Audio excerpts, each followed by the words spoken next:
Alrighty, what's going on, guys? Professor Kirk here, back with another video for you all. Today we're going to be talking about, I think it's hormones and exercising muscle or something like that. But we're going to go over the endocrine system for this video. Keep in mind, these videos are just broad overviews of major concepts and ideas you need to understand. If you have any questions concerning the details or, I guess, any of the finite ideas, feel free to reach out to your professor, graduate, student. Getting into this video, we're going to start talking about the types of different hormones. So first you have your steroid or your fat-soluble hormones. They look like this. They look like these. These are cyclohexanes. This is a cyclopentane for you organic chemistry wizards out there. And essentially with these fat-soluble hormones, what they can do is bypass this cell layer. I don't know if you all have learned in general biology. You have a cell membrane and it's made of fats. And I don't know if you know the rule of like dissolves like, but if you have a fat that is next to a fat, they can essentially get along with each other. And that's what we have going on here with the steroid hormones. These are essentially fats and they can bypass this layer. Now, as a result of them being able to bypass that layer, what they're able to do is then bind to like DNA and alter gene activation.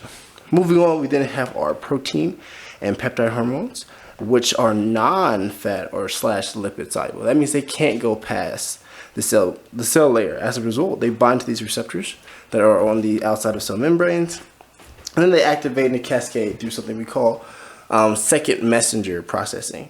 And one of the main ones that they use is called cyclic AMP. That you can read about that in your chapter in your book. You have all types of details concerning that. But that's one of the primary second messengers that you're wanting to know. Then for the next one, we have amino acids, which are what make up protein, and these are also non-fat soluble types of hormones. And specifically with these ones, they kind of follow a similar mechanism. What you're really going to need to know for these amino acid non-fat soluble hormones is that they're not that many. Most of your hormones that you have within your body are going to be either steroid or protein / peptide. The amino acids, the main thing that you want to know is that you have these two important ones in particular, and they're called T3 and T4, which kind of regulate your metabolism. Moving on for that, we want to look into the control of hormones, and we're going to look at this system we have here called negative feedback. So essentially the idea with negative feedback, they might teach you it's a thermostat and some other stuff. This is how we're going to think about it. You have a stimulus. Something touches you or something, I don't know, activates something. You have some type of stimulus. After the stimulus comes in contact with your body then issues some type of hormone. It makes that hormone. This is the control. The hormone's being made and the hormone's doing whatever it needs to do. Now, once there's a bunch of that hormone made, what it does is it goes back to where the hormone was first made or synthesized, and it blocks it off. So here we have the hormones made. Once we have a lot of that hormone, it goes and it blocks it off, so no more of that hormone can be made. That's exactly how these negative feedback systems work. And moving on down from that, we're going to talk about the two major systems that we have. So we have the hypothalamus, which is the master board, as I like to call it, because all the hypothalamus does is just tells other glands and organs to do other work.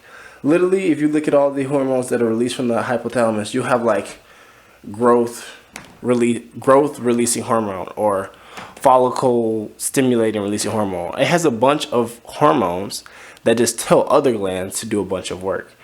With our other glands that we have next, we have pituitary glands. And this is what I like to call the master gland, because the pituitary gland has a lot of hormones that actually do fulfill actual functions and such.